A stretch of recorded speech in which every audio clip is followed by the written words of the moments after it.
अपने करियर के आरंभ में ही मुझे एक हाईटेक प्रोजेक्ट में काम करने का मौका मिला। राउंड द क्लॉक ऑपरेशन था, तीनों शिफ्ट में काम करना था, मॉर्निंग, आफ्टरनून और नाइट। बहुत ही इंटरेस्टिंग था सब कुछ। हम इंटरनेट सर्विस प्रोवाइडर थे और उस समय देश में इंटरनेट सर्विस नई नई इंट्रोड्यूस हुई थी और इंटरनेट सब लोगों के पास नहीं था, लेकिन हम 24 घंटे इंटरनेट पर बैठे रहते थे और दूर दराज के देशों में अपने सर्विस पार्टनर से बात करते रहते थे। बहुत ही अच्छा एटमॉस्फेयर था। मुझे लगता था कि बस वाह, लाइफ हो तो ऐसी। मैंने बहुत मन लगा के काम किया, दिन रात एक कर दिए। कभी छुट्टी लेने के विषय में सोचा भी नहीं।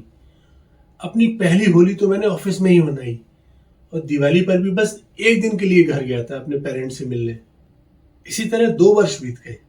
सोचा इतनी मेहनत की है तो मेरा प्रमोशन तो होगा ही, लेकिन मुझे कॉर्पोरेट राजनीति की समझ नहीं थी। प्रमोशन तो हुआ, लेकिन मेरा नहीं, मेरे जूनियर का। काम की दृष्टि से देखा जाए तो हमारा कोई कंपैरिजन नहीं था, पर मैंने सोचा ऐसा उसने क्या डिफरेंट किया जो उसका प्रमोशन हुआ और मेरा नहीं हुआ। तब मैंने पाया कि वो प्रतिदिन अपनी ड्यूटी ऑफ होने के बाद डायरेक्टर से मिलने जाता था। काम भले ही ना किया हो, लेकिन काम की 4 बातें अवश्य करता था और अपनी बढ़ाई करते हुए दूसरों का अवमूल्यन भी करता जाता था। मैंने तो अपने आप को हमेशा अपने काम के प्रति समर्पित रखा। मैं सोचता था कि मैं अपने काम पर ध्यान दूंगा तो कंपनी मेरा ध्यान रखेगी, लेकिन मेरी ये सोच मात्र एक खुशफहमी ही साबित हुई।